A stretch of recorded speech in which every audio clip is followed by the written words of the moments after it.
Muy bien, buenas tardes. Vamos a partir de esta primera tutoría con ustedes, para los estudiantes de titulación del internado, vamos a explicar el proceso relativamente general de cómo son las revisiones sistemáticas que se están pidiendo a raíz de la contingencia del coronavirus. Aquí tengo un buen ejemplo y voy a tratar de utilizar algunos otros. Una revisión sistemática implica que yo en primer lugar busco las fuentes que se me determinen para buscar información. Las tres que hemos manejado hasta como sugerencia: uno, Google Scholar; dos, Scopus; y tres, la biblioteca virtual de SAP. Que tiene la ventaja, en este caso la biblioteca virtual, de poder hacer traslaciones de idiomas, como por ejemplo el español. Muy bien. Entonces, volviendo con el ejemplo que les quería mostrar, aquí vemos que el método Prisma pide que se declare la metodología al final. Por eso siempre vamos a terminar el título con una revisión sistemática. Nótese que estos títulos por lo regular son muy generales. ¿A qué me refiero? Que por lo regular no acudimos a algunas palabras más específicas, por ejemplo, el nombre de un país, o ser muy específico implica que voy a conseguir menos artículos en relación al. ¿Ya? Por lo regular, se escribe en dos idiomas, ¿ya? Su objetivo, también no es una norma, pero en español tiende a utilizar el verbo conocer en infinitivo, ¿ya? De tal modo que si yo quiero investigar sobre, por ejemplo, la medicina tradicional y alternativa en el uso de para la salud del recién nacido, puedo decir conocer, ¿ya?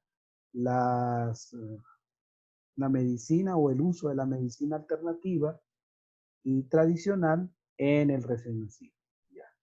Y la pregunta de investigación que se les pide de manera preliminar tendría que, por lo regular, utilizarse entre signos de interrogación, como cuáles son, en este caso, cuáles son las medidas de medicina tradicional y alternativa para el cuidado del recién nacido. Esa es más o menos una guía. La metodología, de forma muy general, se llama revisión sistemática. En el caso de nosotros, las fuentes de datos que estamos sugiriendo son, en primer lugar, la Biblioteca Virtual de Salud; en segundo lugar, Scopus, a partir de las credenciales que se utilizan desde la página de la Biblioteca Virtual de la Universidad; y en tercer lugar, la Biblioteca Virtual de Salud. En ese orden, ¿ya? Estas bases por lo regular incluyen como bases como Lilacs, PubMed, ¿ya? Y algunos, entonces, se declaran cuáles son las fuentes, de acuerdo a las que acabamos de decir. Y luego declaramos cuáles fueron las palabras claves que usamos, que ya lo vimos en el ejercicio que estábamos utilizando acá, ¿ya? A través del uso de booleanos. Los booleanos implican, y cuando yo escribo palabras acá, en el primer renglón, ahí me va a aparecer el booleano AND. Quiere decir que la búsqueda va a ser siempre donde aparezcan el número de palabras que yo quiera. En este caso, 4. Es decir, cuando aparezcan las 4 palabras en los buscadores.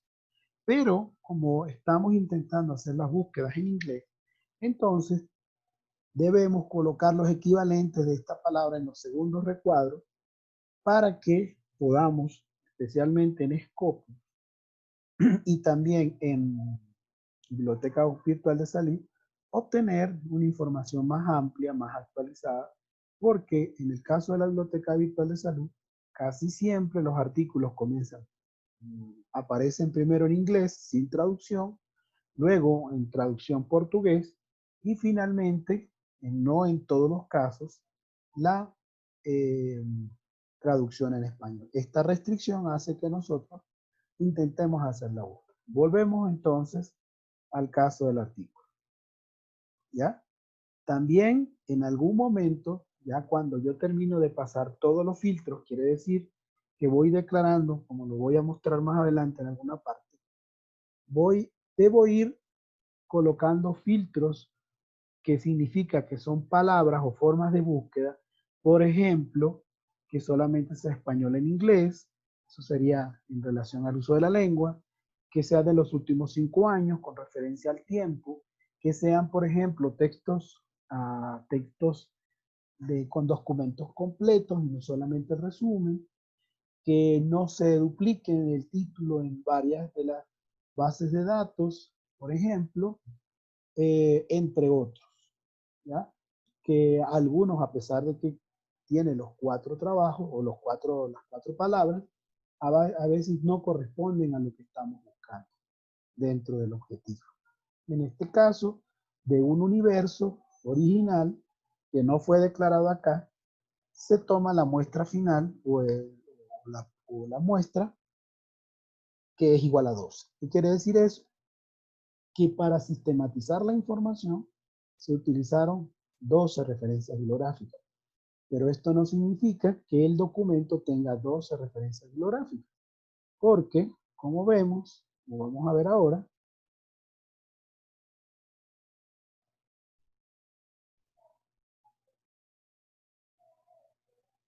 aquí está, voy a mostrar primero el número de referencias, a pesar de que la sistematización se hizo con 12, para definir el problema, para justificarlo, para destacar su importancia, para nutrir la información, en este artículo específicamente se utilizaron 47 referencias. Entonces, si vemos la construcción del artículo, vamos a notar algo bien interesante que tiene que ver con el algoritmo que nos permite explicar toda la metodología. Ya les voy a mostrar. Aquí está, por ejemplo. Este algoritmo es un cuadro donde dice, vamos a destacar, por ejemplo, que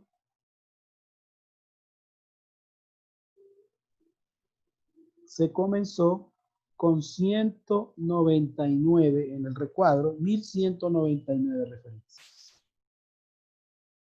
Esas fueron las que se consiguieron, por ejemplo, en las 3 bases de datos específicamente. Luego se excluyeron y resumieron aquellos, por algún criterio de exclusión, se excluyeron 1144 y que el criterio de exclusión correspondía a documentos duplicados, perdón, no tener relación con la temática del estudio, el idioma de la publicación, no estar dentro de ciertos parámetros, no ser estudios de carácter cuantitativo, por ejemplo. Esto dejó finalmente en este primer filtro 55 documentos que seguían siendo parte de la muestra final. Pero luego,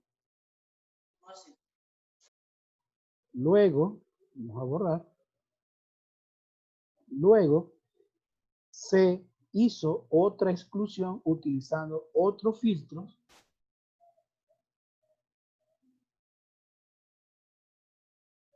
que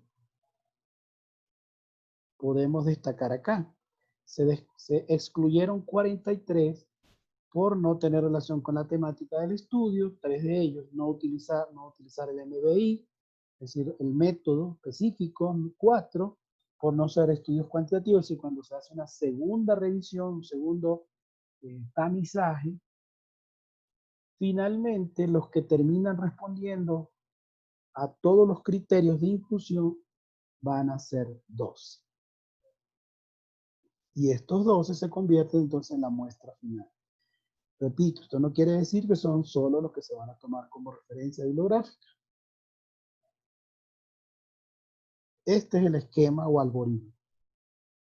¿Ya? Luego que se describe muy bien metodológicamente todo lo que se ha hecho, lamentablemente este estudio tiene un carácter cuantitativo, es decir, se hace análisis a través de datos cuantitativos como el valor de R, por ejemplo, Pero en el caso de nosotros no es el caso. Entonces sugerimos un cuadro que está dentro de la rúbrica donde usted coloca todos los datos de la autoría de la referencia, cuál era la temática vinculante, ¿sí?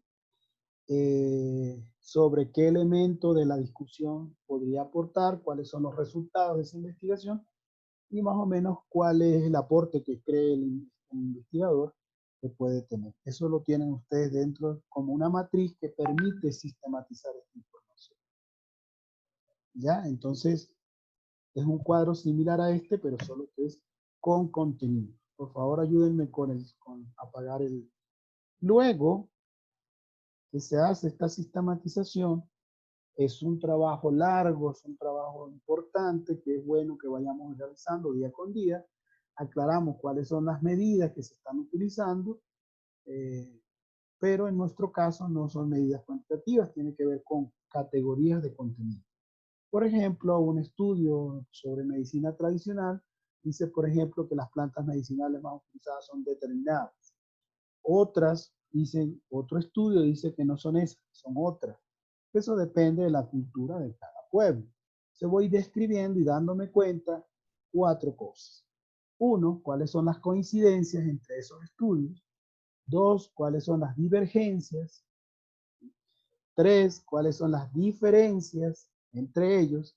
Y 4, de manera muy general, cuáles son las complementariedades. Es decir, una puede decir que el uso, por ejemplo, de una determinada planta y otro puede decir aclarando cómo se prepara la planta para uso medicinal. Finalmente empieza la discusión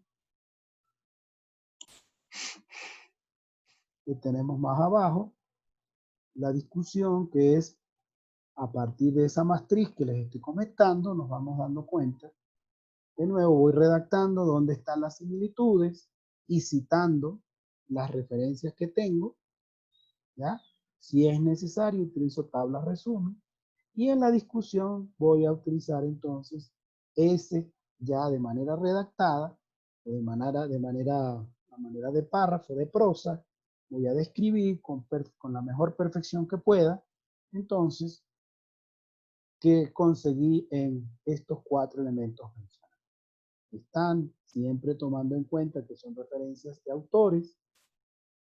Luego termino haciendo mi propia opinión sobre lo que está ocurriendo, lo que yo fui encontrando como categorías, como elementos importantes, hasta que termino declarándolo en unas conclusiones. Aquí están, digamos, algunas conclusiones, son las generales del estudio, ya muy breves, pueden diferir a las preguntas que ustedes hacían, número de referencias bibliográficas. Repito, dentro de la muestra final, como vieron en el algoritmo, no menos de 12, porque esto indica que tal vez no hicimos la búsqueda de manera adecuada. Por lo regular no pasan más allá de 25, 30 referencias, se maneja dentro de ese rango. Sin embargo, aclaramos que al final se cita todo lo que se tomó, incluyendo la introducción o cualquier parte del trabajo, puede llegar a ser 30, 40 de acuerdo a la temática y a la riqueza de información que existe en Internet. ¿Ya? Luego se cumple con otros requisitos que también indica la rúbrica, como que si hubo financiación, en este caso ninguno la tiene, por lo regular no hay conflictos de intereses. Ya referente a cómo se articula todo este trabajo dentro de un archivo de Word, pues como hemos sugerido y como hemos prácticamente obligado a trabajar con normas Vancouver, pero a partir del uso del gestor bibliográfico Mendeley. Como en la parte final de este trabajo, los tutores van a decidir con los estudiantes a partir de un catálogo de revistas de diferente índole, de Scopus o en investigación regional, a partir de LILAC, Cielo, Latindex y otros, se terminará de seleccionar una revista y se adaptarán las normas, como en este caso, por ejemplo, atención primaria se llama esta revista. También puede ser seleccionada, pero de acuerdo a la afinidad de la temática con lo que se está revisando y con las, digamos, preferencias editoriales de las revistas. Algunas son de carácter en la parte de educación, otras en el área de gestión, otras son específicamente en el área de cuidado, y cada una tiende a tener sus propias normas de publicación como las declara acá. Entonces, como puede verse, esta es una metodología muy refinada que tiene que ver con metodología PRISM. Voy a dejar hasta acá la grabación para ver, vamos a ver. Estos son trabajos que se basan siempre en la evidencia, donde se llaman de carácter cuantitativo cuando la forma de análisis tiene que ver con análisis estadístico, como este que tengo acá, pero no sé si voy a tener la suerte de ver uno. Vamos a ver.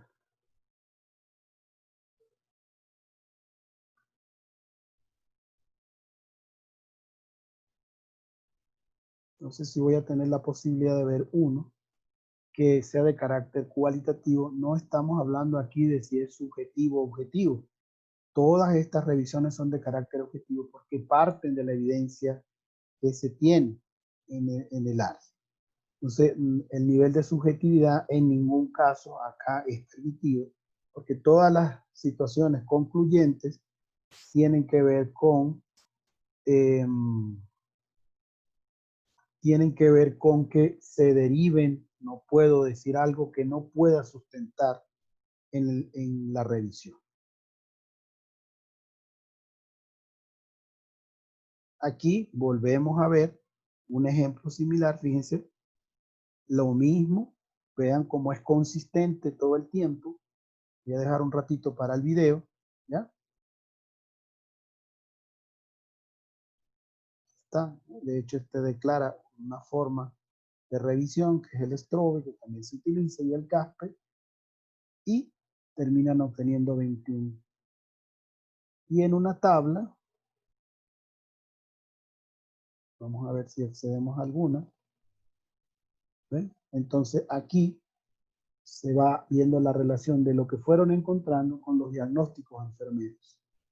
Este es el carácter cualitativo, solamente que ya tiene características. Vamos a ver, por aquí refiere 2 tablas más. Aquí está relacionado con las taxonomías, con los lenguajes estandarizados. ¿No? Pero ven cómo se va hilvanando una idea. Estas pudieran ser llamadas categorías cualitativas que se van nutriendo en la discusión con las referencias bibliográficas. Entonces, por ejemplo, aquí se encontró los diagnósticos enfermeros a partir de lo que decían estas referencias y esta referencia. Se va hilvanando la idea y esta referencia. Cada vez que aparecen más referencias como estas en Vancouver, significa que esa categoría fue muy encontrada en los textos. Pero cuando fuimos a la educación de los pacientes solamente encontramos una. Cuando fuimos al autocuidado como categoría de análisis aparecieron 3.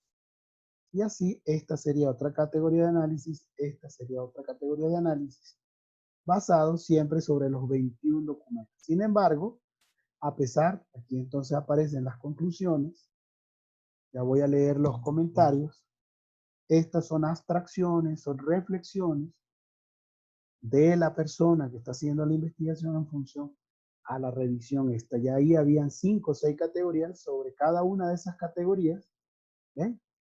Identificación de diagnósticos, educación continua, efectos beneficiosos, la relación familiar, la satisfacción de los pacientes, que fueron categorías que se trataron allá. A pesar de que se tomaron 21 para la discusión, porque así lo determinó el método, este trabajo tuvo 45 referencias bibliográficas. Por acá hay alguna pregunta que dice, no se escucha nada. Bueno, en todo caso, pues esperemos pasarles el audio, el video correspondiente. Tiempo para preguntas. En este momento voy a dejar de grabar.